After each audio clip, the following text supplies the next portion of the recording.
Liano. Yo. Ten ten ten ten ten ten ten ten ten ten. Kita mulai. Sudah selesai. Come on, guys. Come on. Let's go, guys. Let's go.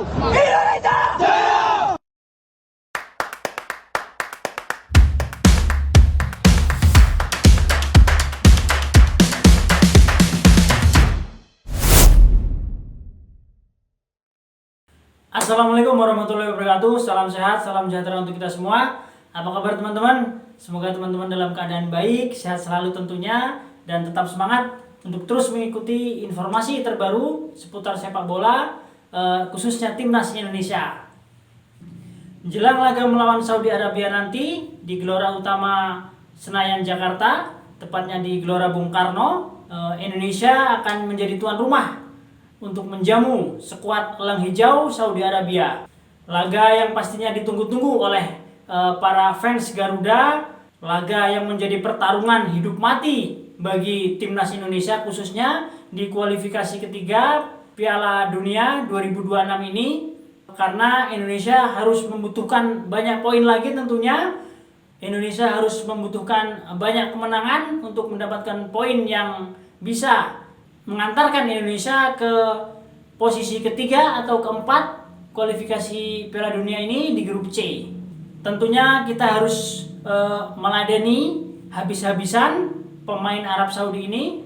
Kita harus tampil bagus, kita harus tampil menyerang, karena kita sangat membutuhkan 3 poin kemenangan di kandang sendiri, teman-teman. 3 poin adalah harga yang mati untuk Garuda peroleh, karena untuk menjaga asa ke Piala Dunia nanti, jika kita kalah atau seri, itu bisa saja memupus harapan kita untuk bisa melangkah ke putaran keempat dan untuk merebutkan 1 tiket ke Piala Dunia. Laga ini adalah laga final yang sesungguhnya bagi timnas Indonesia.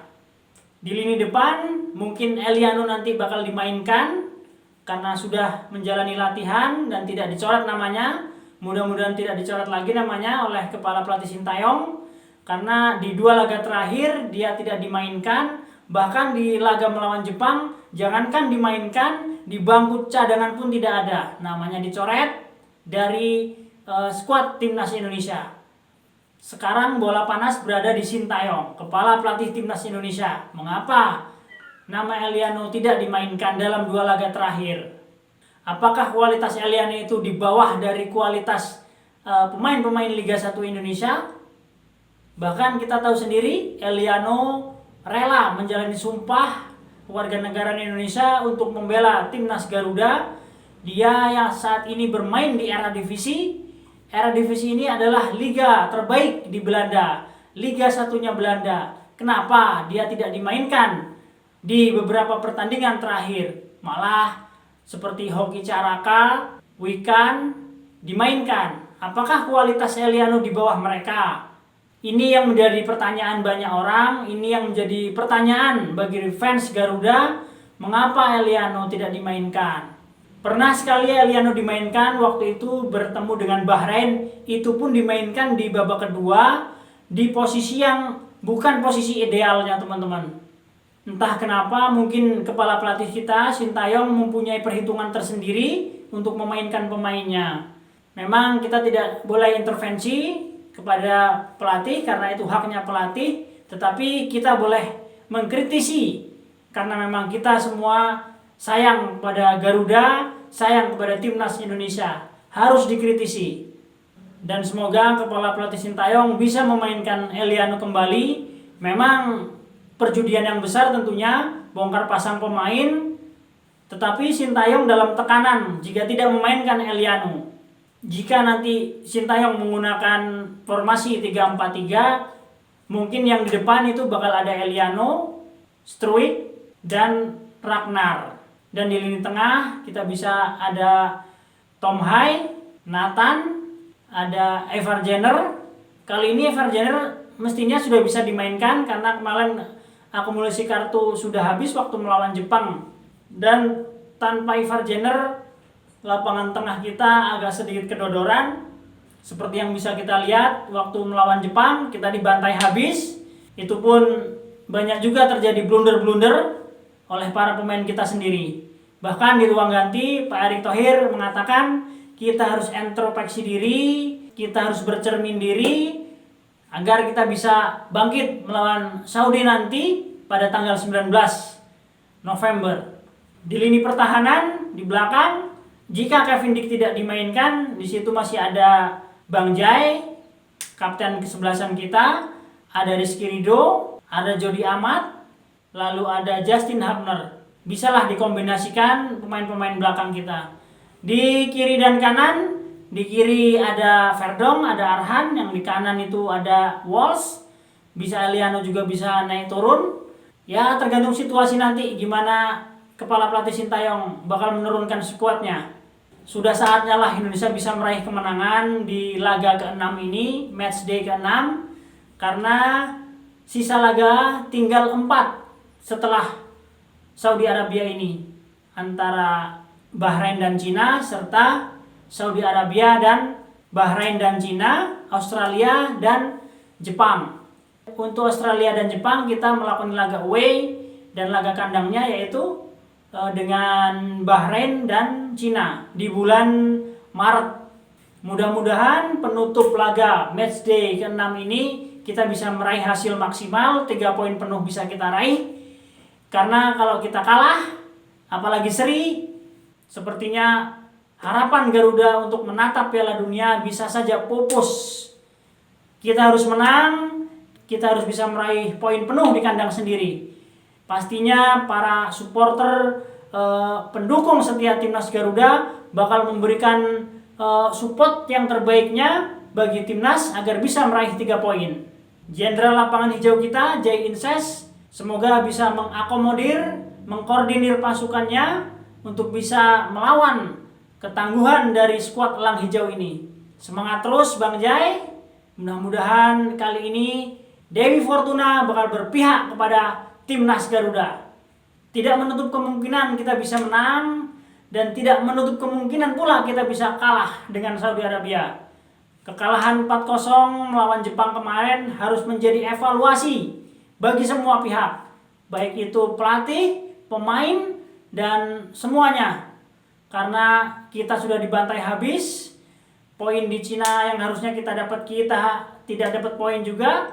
Jika ini kita tidak dapat poin, sudah pupus harapan kita untuk berada di posisi 3 dan 4, tidak bisa merebutkan tiket yang tersisa, dan itu adalah hal yang sangat kita hindari. Semoga timnas Indonesia bisa bermain maksimal untuk meraih 3 poin. Jadi poinnya adalah timnas harus menang, teman-teman. 3 poin itu adalah harga mati yang harus timnas peroleh. Jika tidak, sudahlah, bisa ambiar harapan kita untuk meraih 1 tiket ke Piala Dunia. Jika kita flashback ke belakang, dengan Bahrain kita dapat hasil seri walaupun kemenangan di depan mata. Dengan Cina yang harusnya kita bisa meraih poin penuh, ternyata di luar prediksi kita kalah.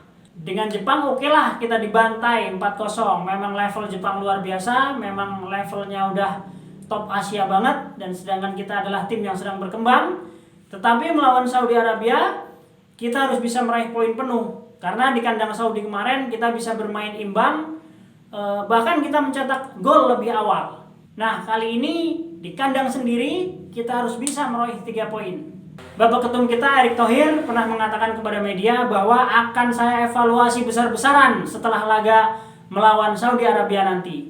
Jika kalah, posisi Sintayong mungkin saja terancam, mungkin saja didepak, karena di sosial media sudah riuh Sintayong out. Ada juga yang masih ingin mempertahankan. Tetapi apapun nanti evaluasi dari Bapak Ketum, hasilnya akan kita tunggu-tunggu. Memang dalam sepak bola itu wajar bergonta-ganti pelatih karena memang ingin hasil yang terbaik. Tetapi pemain juga harus siap dengan kondisi yang ada. Bahkan Saudi Arabia sendiri kali ini dengan pelatih barunya. Sebelumnya ini waktu kita melakoni laga tandang di Saudi Arabia kemarin, pelatihnya masih Roberto Mancini, dan sekarang adalah Renat. Pelatih ini yang mengantarkan Saudi Arabia mengalahkan Argentina di saat itu. Mudah-mudahan Eliano dan Ivar Jenner bisa diturunkan sebagai starter oleh kepala pelatih kita Sintayong, karena kemarin tanpa Ivar Jenner agak sedikit kedodoran memang lapangan tengah kita. Dan semoga Eliano juga bisa memberikan penampilan terbaiknya, performa terbaiknya di timnas Indonesia. Mudah-mudahan kepercayaan yang diberikan tidak disia-siakan dan bisa berbuah manis untuk timnas Garuda.